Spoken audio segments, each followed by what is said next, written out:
Hello and happy Friday. I'm Anson and we are continuing our series. It's How You Play the Game, where we're seeing how God builds winning traditions through losing seasons. So thinking about a team, football team, basketball team, whatever it is, moving through a season, starts to stack up some losses. What's one thing that comes in the middle of a season that a team that's experiencing some losses is really looking forward to? The bye week, right? Or if you're in a game and things aren't going so well in the first half, it's a relief to just make it to halftime, because you get to halftime and you can kind of reset and gear up for the second half. And a lot of times we'll see teams that are losing in the first half make a comeback and do really well coming out of halftime, or come out of a bye in the middle of a season. And it's a chance to make some changes. It's a chance to reset. It's a chance to gain perspective and move forward in a better place. Well, as we come through the book of Job, we're kind of at a bye week in this story, which is kind of cool. If you don't know the story of Job, or even if you do, it's easy to miss this detail in the story. But after 27 chapters of just heartache and angst and calling out to God about why these things were happening, all these accusations coming from his friends, it's just a lot happening. Job is experiencing this extended losing season. We get to a chapter in this story.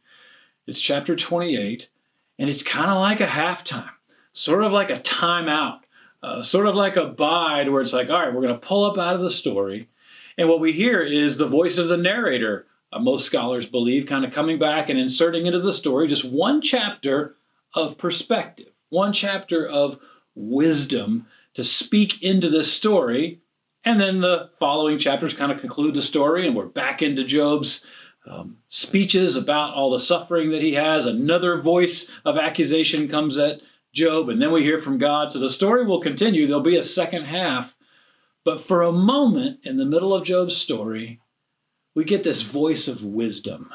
And it's like a timeout. It's like a pause in the story to reset, to regain perspective, to have a different look and a different take on what's happening in the story. And I think there's such wisdom in that for you and me and in our lives on a daily basis, or on a bigger perspective as we're thinking about seasons of life and what's happening in the bigger picture of our lives. So we're going to talk this week, following kind of the structure of Job's story and what's in this chapter, about how you and I can pause for wisdom in our day, how we can pause for wisdom in the seasons of our life to gain new perspective of what God might be doing and where to look for wisdom, how to find it. I think it's going to be super helpful for us as we not only engage with Job's story, but consider what we can learn and how it can help us in the seasons of our life, especially if we're going through a losing season where some things are stacking up that just aren't going so well in our lives. How can we pause to reset, to regain some perspective, and to see what God might be doing in our lives? Also, I want to mention this weekend, in addition to continuing through our Job story, we're starting a new group, a temporary short-term group for 7 weeks, following a podcast by Tim Keller called Questioning Christianity. If you've got questions about God, or if you want to know how to better answer some of the hard questions about God, I would love for you to engage with us 5 o'clock on Sunday evenings for the next 7 weeks. Looking forward to this conversation. To really kind of go after some of these hard and challenging things that arise from a study of Job, or that just arise in life. So if you're interested in that, you can click a link in this email to get to a sign up for that. I would love to invite you to be a part of that study as well.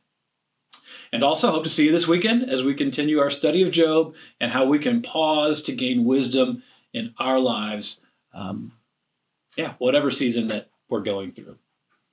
But until then, I hope you have a great weekend, and I hope to see you soon.